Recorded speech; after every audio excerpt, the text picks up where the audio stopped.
Hello mga anak, pabaon ulit mula sa aking paboritong libro. Ang sabi ay, if the anger of a ruler rises against you, do not leave your post. For calmness pacifies great offenses. Nako mga anak, nung araw, madalas akong pagalitan ng boss ko, ng mga teachers ko, ng mga magulang ko. Kadalasan po, napapagalitan din po ako ni Mrs. Huwag po tayong magbaktol. Huwag po tayong lumayas. Let's stay calm. Let's stay composed and relaxed.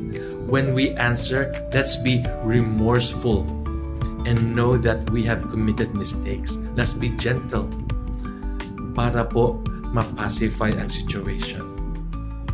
Ang galing na. O siya, God bless mga